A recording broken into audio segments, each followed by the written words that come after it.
1973's Terminal Island is a film that I've been meaning to check out for the better part of a decade or so. While I can't remember the exact source on where I first heard of this movie, I remember distinctly reading about it in one of those essential cult cinema books that were, and kind of still are, popular in the late 2000s and early 2010s. I remember it didn't really say much barring a passing comparison to Battle Royale and a basic plot, but the fact that I'd only recently caught Battle Royale for the first time around that time and had a bloody good time watching it was enough to sell me on the idea that I might like this one too. So, I took to Amazon to try and nab a copy and found a ridiculously overpriced bootleg being sold by a third party for the same price of a full retail 4K release today, alongside an official release that was long out of print and going for equally silly money. I tried looking for a VHS copy, but it was a bust. So, I figured I'd just add it to my watch list, and if it ever actually came back around, I'd at least have it noted somewhere to check it out. Then, in the early 2020s, Vinegar Syndrome announced that not only was it going to put the film out, but it was going to do so on shiny 4K. I will say that I didn't exactly pounce on it for the 4K price tag, but a few months after it had properly come out, the price had lowered enough that at an on-sale price, I couldn't refuse, so I snapped a copy up. But the bigger questions remained. What is it? Is it good? And does it still hold up? Well, Terminal Island opens by quite comprehensively explaining its premise. It's the not too distant future. The film never expressly says when it's taking place, but it was released in 1973, so let's assume it's like 5 years into the future. The far-off future of 1978. And after a lengthy battle through the courts, the Supreme Court have decided that the death penalty is in fact unconstitutional. Oh, how times have changed.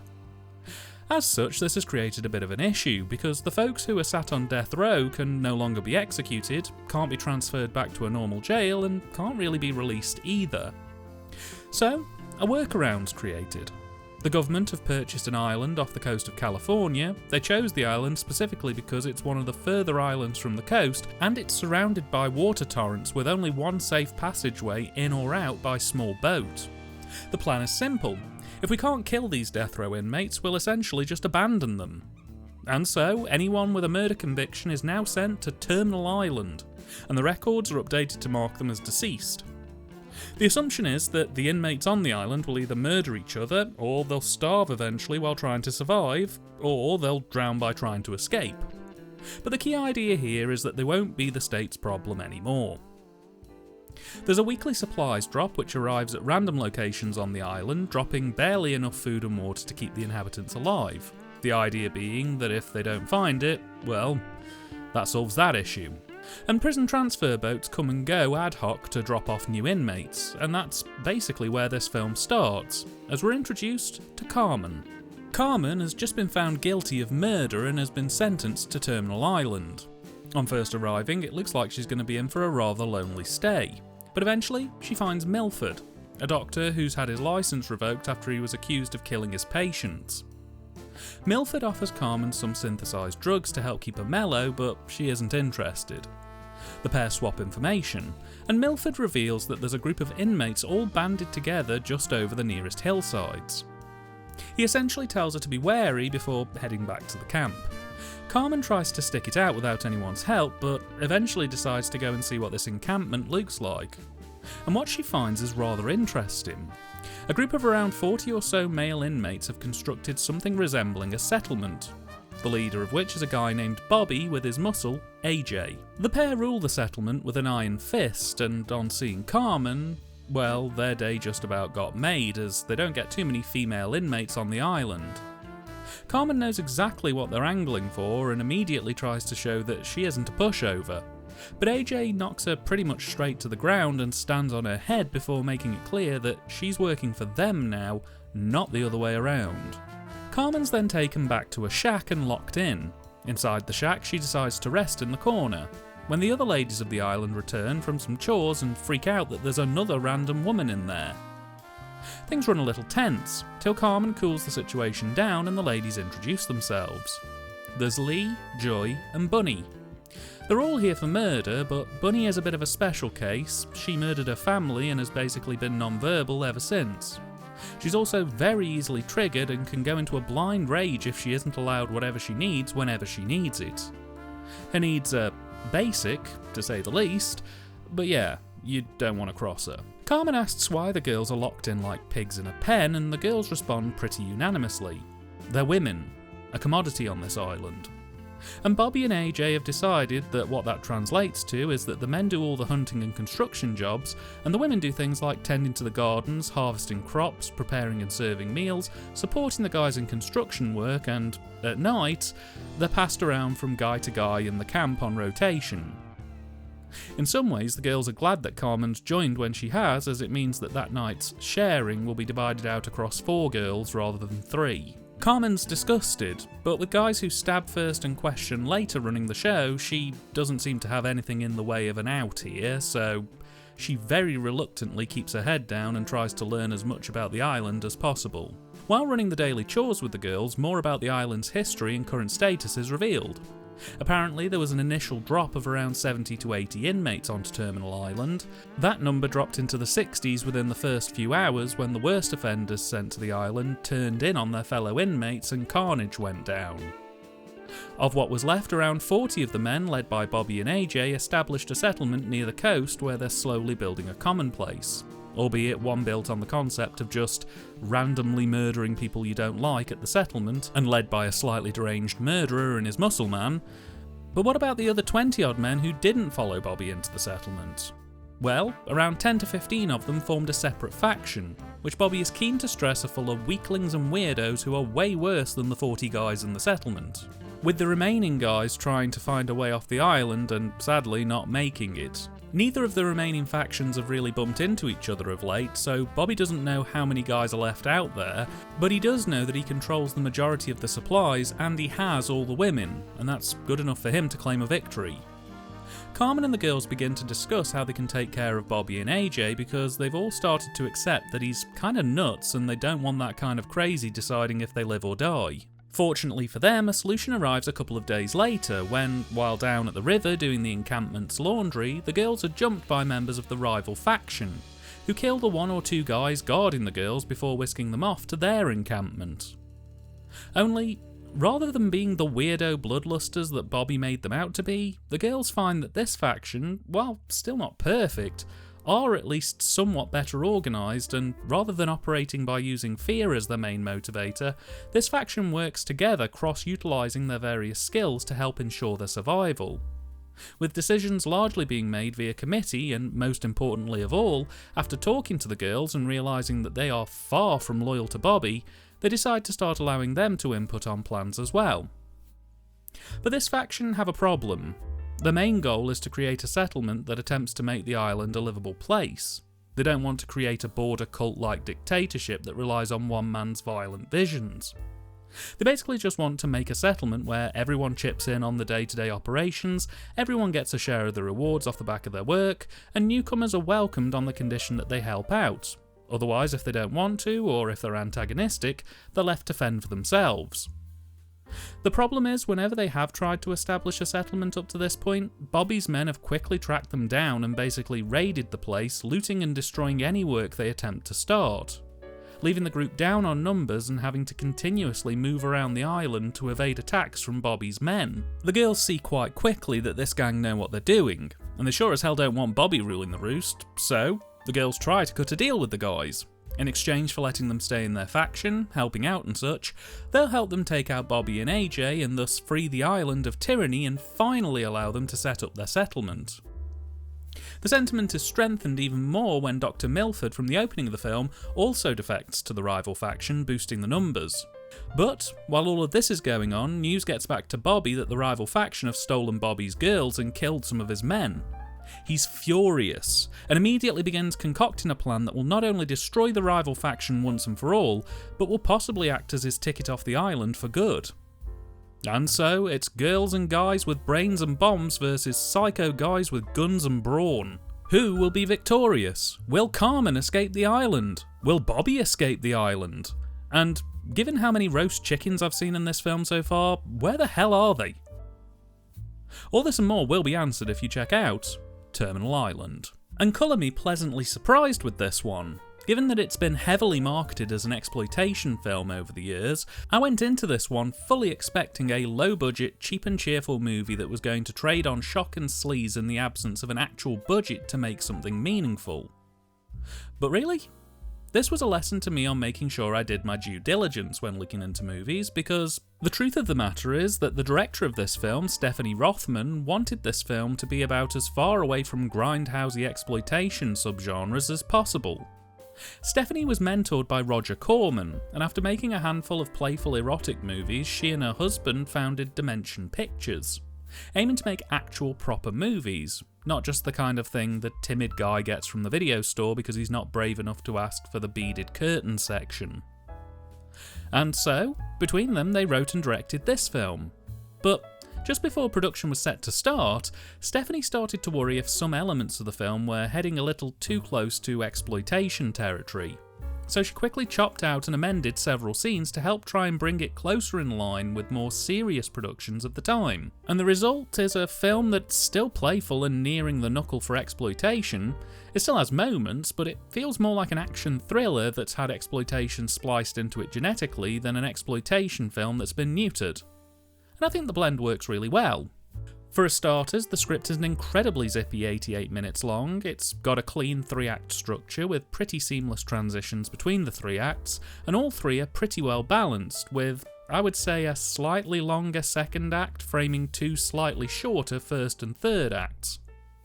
The pacing is solid more or less, with the only wobbles I could really see being a slight slowdown in Act 2, when the production must have realised that they needed to do something to slow the mounting tension to allow it to build up with more anticipation going into Act 3, with one of the only things I'm actually kind of conflicted about being the film's choice to basically dump the entire film's core plot and characters into a long exposition piece that runs for about 8 minutes at the very beginning of the film. In this piece, they basically set up the history of Terminal Island, and using mugshot photos, they introduce all the characters one by one that'll be involved in the film, going into detail about what they did and the terms of the island. On the one hand, the way they present this is via a news team trying to assemble a late-night story covering Carmen's trial, and this is framed as them trying to add context as to where Carmen's going. They also use this opportunity to show what the public opinion is of Terminal Island, which I thought was a quite nice touch. But at the same time, I kind of wish they hadn't gone through every character. It probably would have been enough to open in the newsroom with them trying to pick the right angle to talk about Carmen's story and how to handle reminding the viewers of what Terminal Island is. By going through the mugshots here, not only are you telling the audience rather than letting the film show them who these characters are, which I feel is a little too hand-holdy on the part of the writers, but I feel it kind of bogs down the introduction a little bit because we get stuck going through photos in a newsroom for ages before the film actually gets to restart again. And them doing that doesn't even really add anything to the film, because within about 20 minutes of the film being in motion, we've already learned who all these characters are, their personalities and their motivations anyway, which makes that newsroom section really kind of pointless. Tonally, this film sits somewhere between action exploitation, blaxploitation and a low-budget action thriller. It isn't trying to be overly serious, but it isn't exactly camping it up either. It's playing it kinda cool, but it isn't afraid to give the audience a little knowing nod and a wink when it counts. The scriptwriters seemingly knew their audiences quite well, and not only do they invite them into the world and the characters graciously, they do sometimes challenge and even subvert expectations, letting the audience know that this isn't just going to be a by-the-numbers production. Which leads me to probably one of my biggest gripes with this film, and that's the characters. There's way too many, and a lot of them all look kinda similar, which makes it super difficult to tell what's actually going on at times, who's good, who's bad, who's important, and who isn't. In terms of just the main characters, you've got Bobby, AJ, Milford, Carmen, Lee, Joy, Bunny, Easy, Monk, Dylan, Roy, and Vanda.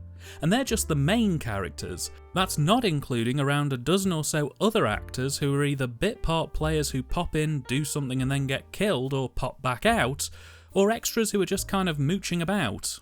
It means the film feels like it's in the midst of an identity crisis, like it doesn't know who should actually be leading this thing. The obvious choice would be that this is supposed to be Carmen's story, But the problem is, once Carmen gets linked in with the other girls, they seem to have the more complex and interesting backstories, more tense and interesting relationship with the guys on the island, and they come across as generally more in-depth and well-rounded characters, meaning that Carmen ends up struggling to stay at the forefront of her own bloody story. And by the end of the second act, Joy and Lee have pretty much taken the reins while Bobby, AJ, Easy and Milford follow up in the rear. Hell, the film ends with a clear open and closed narrative arc for Lee and Joy, but Carmen just kind of vanishes into the background. She's introduced as the person we're supposed to be latched onto for this movie, and the film basically gets bored of her. The end result is a script that, while very solid with dialogue choices, just has way too many characters jostling for the centre stage. It tries to do too much with too many people and not enough money or time, to the point that it essentially relegates its own leading lady, which is frankly bizarre and a little disappointing. But on the whole, this is a fun, action-packed and well-paced story, but not without its bumps. As mentioned, the script was co-written and directed by Stephanie Rothman. She has 9 writing credits and 7 directing credits, ranging from 1966 right up to 1974. As mentioned, she seemed to have got her foot in the door with nudie cutie productions like The Student Nurses and It's a Bikini World, with a brief foray into horror with Bloodbath. Terminal Island would be her second to last credit, and after 1974 she seemingly went a bit quiet. The script was co-written by Stephanie's husband, Charles S. Schwartz. He has 5 writing credits to his name, all titles that he worked alongside Stephanie on, and as such he has a similar career path, winding down in the mid-70s.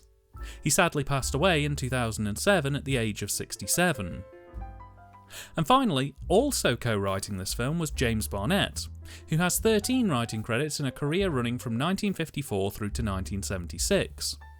He mainly seemed to have worked in westerns and made-for-TV movies. Terminal Island would be his last big-screen feature credit. On the direction front, we find a very sturdy and quite confident piece. It's very clear to see that Stephanie was an apprentice to Corman with the work carried out here. One of Corman's specialities was balancing the books, getting that level just right where you didn't have to skimp on any particular area while ensuring that the quality in each aspect of the production was just enough that people couldn't really actively complain about it. And that's basically what's here. We have a very competent production, largely shot on location to keep costs down, with 1 or 2 sets across the runtime to give a sense that some money was put into this. It's clear that Stephanie had a very distinct creative vision here that she wanted to realise, as what we're shown on screen is consistent in its lighting tones, colour work, and it feels as though she was careful to help work closely with the lighting gaffers and camera operators to really help nail the style she wanted to bring to the screen. Is it the most distinct vision I've ever laid eyes on? No, but I tell you what, it's a damn sight better than most low-budget attempts at doing this type of film, and to achieve this level of quality as early as 1973, before the big action boom of the late 70s and early 80s, well, it's downright admirable, honestly, in my opinion. The same can also be said of the cast direction.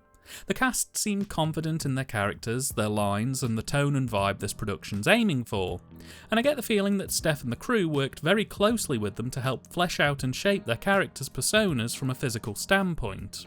The cast move well within their space, largely try to animate appropriately, though, for my money, I'm a sucker for a good campy over-the-top villain in movies like this, so I found it a bit of a shame that they didn't quite go the whole hog here. But, what they lack in campy delivery, they more than make up for in their physical direction. With this being an action movie, the fight choreography is over the top, manic, and fairly graphic at times. I think they mask punches and kicks fairly well. Melee attacks feel like they have a degree of weight behind them, and given the cast did pretty much all of their own stunts here as the production budget was too low to be able to consistently afford stuntmen and women, it really adds an extra layer of mild peril and weight to see these guys getting tossed around and blown up. Yes, the gunshot effects here are a little overly vivid and grand versus how they should look, but the cast are more than open to improvising with props on set, working effectively with the space and really throwing themselves into it. As for the cine, well, much like the direction, I actually have very little to say really. It's a good, solid attempt that uses a decent range of shot types, isn't afraid to experiment with shots in sequence building, and is generous with B-roll and cutaways. Shots are largely stable, there are a few instances of handheld, there's a good amount of depth of field utilisation on display, and the line and rule of thirds seem to have largely been followed without incident. There's a consistent colour palette running through this thing, with earthy browns and forest greens contrasting wonderfully against the blue surrounding oceans and burnt sunset skies. It's a rich film that really brings a cohesive vision to the screen. Of course, the footage is only as good as its edit, and here we do have a fairly decent piece. Sequences pace out nicely, there's very rarely a moment or two where things cut just a tad too late, but on the whole, I feel like we had a really solid cutter on this one, who knew how to let the edit do the heavy lifting on narrative and was more than comfortable in trying to tell the story through visuals alone. It's what makes me fairly confident that the opening scene in the newsroom, where they basically spell the whole film out, must have been a late addition by either the director or the studio, as I personally feel the edit is strong enough to not need that explanation stapled onto it, honestly. Performance-wise, well, here it does rather become a bit of a mixed bag. As mentioned, Ina Hartman as Carmen starts off strong, but once the crazy starts ramping up, the dialogue just isn't sharp enough to keep her at the forefront. She really does try her best with a solid enough performance, but she's just missing that extra bit of sparkle and spice to help keep all the eyes on her and keep her at the front of the pack. As for the other girls, Phyllis Davis and Marta Kristen as Joy and Lee are pretty decent foils, though to me they do feel a little bit interchangeable. I think Phyllis probably just about pulls ahead, as being slightly older than the other girls, the script allows her a bit more of a world wisely stance, which means she gets to be a bit more all-knowing and gets a meatier share of the sarcastic and dry dialogue choices. That's not to play down Marta, who also manages to get a few good deliveries in and has some nice moments too, but I feel like Phyllis really is the one to take the lead over proceedings here. Bottom of the pack, unfortunately, is Barbara Lee as Bunny, who again starts somewhat strong as a border psychotic non-verbal who, when pushed, is likely to grab the nearest sharp thing and launch, but by the third act, she's been given quite a heavy downgrade character-wise. Getting kidnapped takes her out of the picture and the action for a good stretch, and when the inevitable rescue happens, she spends the remainder of the film flouncing and messing up the gang's plans accidentally. It's a shame really, because I feel like with a bit more attention to detail, it could have been a quite interesting look into how trauma affects people. There maybe could have even been scope to see her slowly grow to learn to speak across the runtime as a result of overcoming her trauma. But alas, it wasn't to be, and what's left is just kind of slightly iffy character tropes and very little else. As for the guys, Don Marshall and Sean Kenny as AJ and Bobby are a wonderful contrast to each other, with the former being a punch first, ask questions later type character who perfectly captures the menace that this kind of role requires, and the latter being a more psychopathic and calculating villain who's able to strike a look that tells the audience on more than one occasion that this guy isn't playing with a full deck. I think they're both superb here, and while it would have been nice to have seen Sean as Bobby get a bit more physical action on screen, he seems to spend most of the film in bed or sat at a table, and when the action finally does kick off he hunkers down in a shack with a gun for most of it. Ultimately, I think they both do fine. Probably the only other performance of note here is Tom Sellicks as Dr. Milford, a character that gets severely underplayed. Selleck is excellent, and the character is really strong. Dr. Milford is a man who's been sentenced to the island for allegedly murdering his patients, but Milford protests his innocence, even after arriving on the island. He then drops in and out of the film multiple times, being shown as someone nursing himself with drugs to keep him somewhat sane. And that continues right up until the third act, where he decides to get off the drugs and join the rival gang, leading to an unexpected resolution for the Doctor, but the problem is they have such an interesting character to utilise here, played so excellently by Selleck, and then they just don't utilise him at all really, giving this character with such potential depth a really meagre surface level story arc that feels like it's missing too many details to really be considered satisfying. It's a shame really, because I feel had they given him even just 10 minutes more screen time across the runtime, maybe even just a frank conversation or monologue to one of the other cast members, it really could have made the world of difference here. And finally, the soundtrack. It's absolutely delightful. a gentle orchestral border folky piece that's perfectly timed into the events of the film gives the movie a distinct sense of identity, and a mix of this along with a strike of country flair just helps to give this thing a bold and well-rounded scoring that I really loved. I'd love to grab a vinyl copy. It's so damn good. Terminal Island has had a bit of a turbulent journey on home video in the UK, I think it's fair to say. It was released, I believe, uncut in 1983 by Walton Video, where it was on a limited circulation before disappearing. In 2015 it reappeared as what I'm now basically certain was a bootleg DVD released under the label of Mr. Fat W Video. It did, however, have multiple US releases on DVD, with the most likely to be genuine release being one from Legacy Entertainment. Finally, in 2021, those lovely lads and lasses over at Vinegar Syndrome once again stepped up to the plate, releasing the most official and authentic release that this thing has seemingly ever had as part of a 2-disc 4K and Blu-ray set. And it looks gorgeous. I watched the 4K disc for the purpose of this review, and the remastering is nothing short of superb, with a strong, sturdy picture quality, decent film grain, and colours that are rich, deep, and pop out of the screen, not to mention the gorgeous sound remastering. This is a superb release, and almost certainly the best this film has ever looked to date. Extras include an extended interview with co-writer and director Stephanie Rothman and Ina Hartman, a featurette with Marta Kristen and Sean Kenny, a documentary on the career of Stephanie Rothman, a critical featurette from Dr. Alicia Cosma on the film, stills and posters and a theatrical trailer. This is a great release, and one I highly recommend you grab while you still can, assuming there are even still copies left. I was really quite taken aback by Terminal Island. I went in expecting a cheap and low budget runaround that would kill 90 minutes or so, but ended up with a very nicely made production that feels like what would happen if you put The Warriors, First Blood and Battle Royale into a blender. The fact this film came out in 1973 is probably the element I'm still hung up on the most, as it feels so remarkably fresh for that time. While it isn't a film without faults, what faults are here are rather minimal, and compared to what the film does well, I'd argue negligible. If you have any love for 70s action cinema and you haven't seen this one, you gotta change that as soon as you can. It's a hell of a time for sure.